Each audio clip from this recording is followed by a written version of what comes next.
Pues hoy vamos a hablar sobre la importancia de la caja torácica, sobre nuestras costillas, ¿vale? ¿Qué importancia tienen las costillas a la hora de enfrentarnos a un dolor de espalda? Buenas tardes. Pues a ver, vamos por partes. Quiero que quede claro que la temática va a ser esta, va a estar todo relacionado con el dolor de espalda y sobre todo de la importancia que no se le da a la zona de la caja torácica y de nuestras costillas. Porque entendiendo lo que vamos a entender ahora, puede ser que orientemos nuestros esfuerzos con un dolor de espalda hacia otro lado.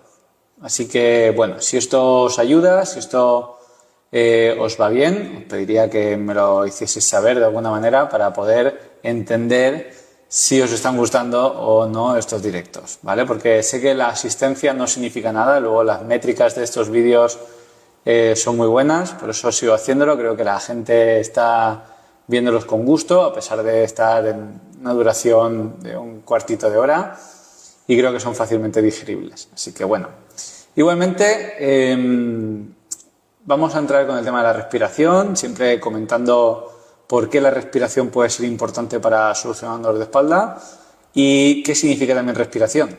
Porque sé que muchos de vosotros quizá ya me conocéis de antes, sabéis por dónde van los tiros, pero respirar no es coger y soltar aire. Yo no hago pilates, yo no hago yoga, respiro para intentar mejorar unos rangos de movimiento. Lo que vamos a hacer es entender que la respiración simplemente es entender la expansión y la compresión de la caja torácica. Son conceptos quizá un poco físicos, ¿vale? A mí nunca me ha gustado la física, también lo digo, y creo que esto es tan simple que yo lo puedo entender y creo que vosotros también lo vais a entender muy bien. Fijaros, cuando nosotros cogemos aire, fomentamos una expansión, ¿no? Nos ensanchamos. Nuestro perímetro, ¿vale? Nuestro cilindro, si me pusiese un cinturón aquí, como un pulsómetro esto de gente que corre o hace bicicleta, ¿vale? Se intenta romper, ¿no? Porque hay una expansión de dentro hacia afuera. Eso es lo que ocurre cuando cogemos aire, ¿no? Pues cuando soltamos aire, lo que generamos es una compresión, nos comprimimos. Hasta ahí todo el mundo llega, ¿verdad?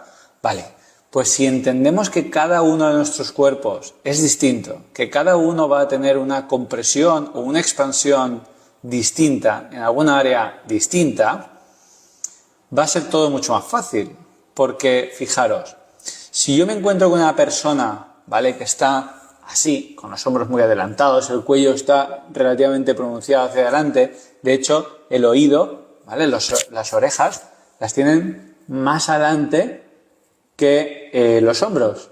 Por tanto, ¿qué está pasando en una persona como esta? Que tienen dolores de cuello, suelen respirar muy mal, no tienen capacidad de soltar el aire de manera lenta y controlada, porque su respiración es deficiente, ¿vale? Su capacidad de coger aire y soltar aire está mermada porque la posición de su diafragma no es la correcta, ¿vale? Pensamos que todo el mundo respira igual, pero es mentira. Digamos que todas las personas que no tienen una buena alineación entre caja torácica y la pelvis van a ser más propensos a tener dolor de espalda, y eso es lo que vemos aquí, ¿vale? Cosas como esta, precisamente, intentar orientar nuestros esfuerzos a que las personas tengan un paralelismo entre lo que llamamos diafragma pélvico y diafragma torácico, ¿vale?, que es diafragma de toda la vida y el suelo pélvico, ¿sí? También podemos hablar a veces de diafragma mandibular, que sería, ¿vale?, la lengua, pero bueno, ya no vamos a entrar en mucho más detalle, que esto no es una clase para fisioterapeutas y entrenadores, así que da igual. El caso es que para que se entienda buscamos un paralelismo entre estos dos sectores, ¿sí? Si lo conseguimos, ¿vale?, va a ser mucho más fácil que yo pueda coger aire y soltar aire, porque fijaros que el diafragma es un músculo que hace la respiración. Sin él no podríamos respirar. Entonces, el diafragma, cuando yo cojo aire, desciende, y cuando coge aire, asciende, sin tú pensar nada. Ahora bien, si mi posición, en lugar de estar erguido, ¿vale?, tener ese paralelismo ideal al que me estoy refiriendo, lo que estoy buscando con todas las personas a las que ayudo, no existe, sino que está, en lugar de las dos cosas, o sea, los dos diafragma y suelo pélvico paralelo, estamos así, ¿vale? El recorrido vertical, ¿vale?, bueno, vertical hacia arriba y hacia abajo del diafragma cuando cojo y suelto aire, no es el correcto. porque no tengo capacidad. O sea, mi diafragma, vale, voy a ejemplificar con el modelo de caja torácica, que para eso lo pagué. Así que, fijaros, si la caja torácica, ¿vale? El diafragma tiene que subir y bajar en esta línea, ¿vale? Justo delante de la columna, ¿vale? Sube y baja. Si yo me encuentro con una caja torácica que está así, un poco, no sé, supongo que alguien así estaría muerto, pero para que se entienda el ejemplo, ¿no? Si mi caja torácica no está bien orientada, o así, ¿vale? El diafragma no puede ascender ni descender con su movimiento completo, principalmente, ¿vale? Permanece descendido en el tiempo. Por eso las personas cogen aire muy rápidamente y sueltan muy rápidamente, porque no son capaces. Porque no es que lo tengan que practicar, que puede ser que practicando algo mejoren, desde luego. La práctica lleva el maestro. Pero si esta caja torácica no se revierte, no vamos a ser capaces de conseguir resultados que duren el tiempo. Por eso muchas veces vamos a muchos fisios, muchas infiltraciones, buscamos problemas, ¿vale? Como hernias o protrusiones, y realmente el problema está en que está respirando fatal. Tu diafragma no es capaz de hacer el funcionamiento correcto. Entonces, si esto no funciona bien, siempre vas a tender a tener mucha rigidez, ¿vale? Principalmente las personas estas, estábamos hablando mucho de dolor de cuello. Pero también zona lumbar. ¿Vale? La zona lumbar también se resiente bastante. En las personas que van como mucho sacando pecho, es al revés. Tienen mucho problema en la zona de los trapecios, aquí entre las escápulas. Siempre están como con contracturas en esa zona. También. Pero quiere decir que la importancia de esta respiración es para cambiar ese ángulo de la caja torácica y de la pelvis a placer, porque esta es la magia, lo podemos hacer voluntariamente y simplemente respirando, pero en posiciones determinadas para cada individuo determinado, evidentemente. Yo, por ejemplo, nunca trabajo con una persona a la que no valore. Hay gente que me dice, pues estás perdiendo dinero. Y digo, bueno, estoy curándome en salud. Es como que un médico te recete unos antibióticos sin ni siquiera verte. ¿Vale? Es verdad que, bueno, hemos pasado un COVID y ahora han cambiado un poco las formas, ¿no? Pero desde luego, lo que intento decir es que debe haber una valoración del movimiento para saber dónde está limitada tu caja torácica y tu pelvis. Entonces, si eso lo entendemos, vamos a ser infinitamente más eficientes a la hora de mejorar nuestro dolor de espalda, nuestro cuello, nuestra ciática, ¿vale? Hernias, porque este es otro tema, ¿vale? La última de las personas que entró en el programa de entrenamiento online de Informa, el programa Reset, tiene hernia lumbar, protrusión lumbar. Entonces, esto es el pan nuestro de cada día aquí en Informa.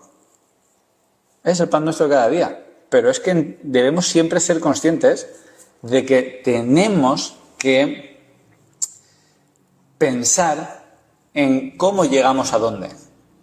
A mí ya, para que os hagáis una idea, no me interesa el dónde estás ahora, en qué situación te encuentras ahora. Esto para mí es una consecuencia. El yo llegar a un sitio con un hombro más bajo, con un dolor aquí en la cervical baja, con un piramidal pinzado o una hernia que me está fastidiando hacia la pierna, esto es una consecuencia de tu vida, sin más. Entonces, debemos entender cómo hemos llegado a ese proceso para que el cuerpo esté como está. Y si entendemos esto, vamos a ir a la raíz del problema, que siempre está, ¿vale? El sistema sanitario está orientado hacia las consecuencias del problema y no hacia el origen. Por eso curan, no previenen. De ahí, ¿vale?, que tengamos tanto trabajo. Entonces, si entendemos que la caja torácica nos va a poder ayudar entrenando, como hemos dicho, ¿vale?, en posiciones concretas para favorecer la capacidad de la persona, ¿vale?, para que se pueda mover con libertad y no tenga consecuencias. ¿Vale? Porque recordad uno de los vídeos que subí, creo que fue la semana pasada, hablaba de las compensaciones. Las compensaciones simplemente es que si yo no me puedo mover de una articulación que en principio debería moverse, voy a tener que hacer ese movimiento desde otra articulación que quizás no le corresponde. Y entonces ahí es cuando, ¡pum!, tenemos una inflamación, un piramidal, una hernia, tal, porque se ha compensado demasiado esa articulación y al final ha explotado, se ha inflamado, ¿vale? Y pues la hernia no es una inflamación, es que se ha salido del sitio por demasiada presión y compresión en esa zona, ¿vale? Voy con un poquito las dudas. Espero no tirar los trípodes, que se me ha roto el trípode justo antes de empezar los directos. Y digo, vaya, ahora tendré que estar aguantando los teléfonos. Si tuvieras consulta en Tenerife... Bueno, atiendo por internet, Tengo muchos clientes muchos de Estados Unidos, iba a decir muchos y Texas, no, Texas es donde está, ¿vale? México, Chile, eso al otro lado del charco. En España tengo por todos lados y en Europa también, en Alemania principalmente.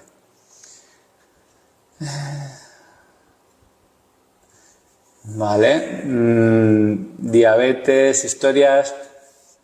No soy especialista en diabetes. No soy especialista en diabetes, lo siento. Quizá hablar con un entrenador especializado en este tipo de temas sería lo más propio, lo siento. ¿Cómo se hace una valoración online? Bueno, pues esto es bastante fácil, porque al final no cambia nada de las personas que vienen aquí. Fijaros un detalle, yo no soy fisio. No soy fisio, ni osteópata, ni quiropráctico. Yo no toco a nadie, pues no es mi competencia. Entonces yo lo que hago es ver cómo se mueve la persona. Y viendo cómo se mueve la persona, ya sé qué partes tiene déficit y por qué tiene ese déficit. ¿Vale? Por ejemplo, yo le pido a la persona, uno de los test que hago por internet, ¿vale? Tócate las uñas de los pies y veo cómo te mueves. Si tu cuerpo se bascula hacia un lado o hacia otro, si te tiemblan las piernas, si tienes un poco de joroba más en un lado que en otro, todo eso me está diciendo dónde están las compresiones de cada persona. Pues eso es un test. Y hago una media de 8 o 9, no suelo hacer muchos más, porque no son necesarios. Solo con esos tengo mucha más información de por qué el cuerpo ha llegado hasta donde está y por qué tiene ese dolor. Generalmente las personas que vienen a mí son personas que tienen dolor, ¿vale? Son entrenamientos enfocados en la readaptación de una lesión, ¿vale? Y también he tenido personas que no tenían dolor, apenas tenían ningún dolor, molestias mínimas, pero querían llegar a serlo lo más mayor posible de la manera más independiente posible, que eso también es muy bonito. De hecho, nunca pensé que nadie me contrataría para ese tipo de objetivos y a la vista está que en el primer lanzamiento que hice de mi programa online funcionó. La gente me contrató para esto y fue muy bonito, la verdad. Entonces, al final, las valoraciones online es ponerse delante de la pantalla y yo en directo, por supuesto, estoy ahí observando todos los movimientos y ya se ven de dónde están las carencias. Nosotros como readaptadores o entrenadores especializados en biomecánica y entendimiento de las articulaciones, pues lo que hacemos es ver qué puede estar justificando un problema como ese.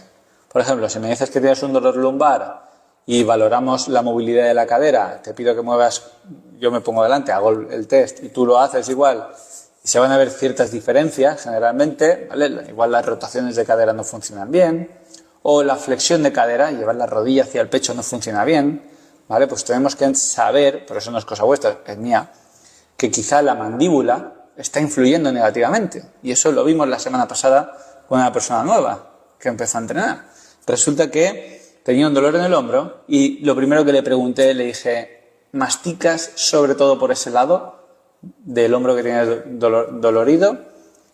Y me dice, pues sí, solo mastico en ese lado. Ya, pero la pregunta ya le llamaba la atención. Y yo, pero si me he dicho que, si te estoy diciendo que me duele un hombro, que se me sale el hombro, ¿por qué me estás preguntando si la mandíbula mastica siempre por ese lado? Porque todo está relacionado, pero eso no es cosa vuestra, eso es cosa nuestra, ¿vale? Entonces nosotros hacemos las preguntas pertinentes para saber de dónde puede estar viniendo todo, ¿vale? Que sepáis que una incapacidad del desplazamiento lateral de la mandíbula hacia un lado puede estar justificando que no puedas llevar la rodilla hacia el pecho de ese lado. Es decir, si mi mandíbula, por lo que sea, no se desplaza hacia un lado, hacia allá, por ejemplo,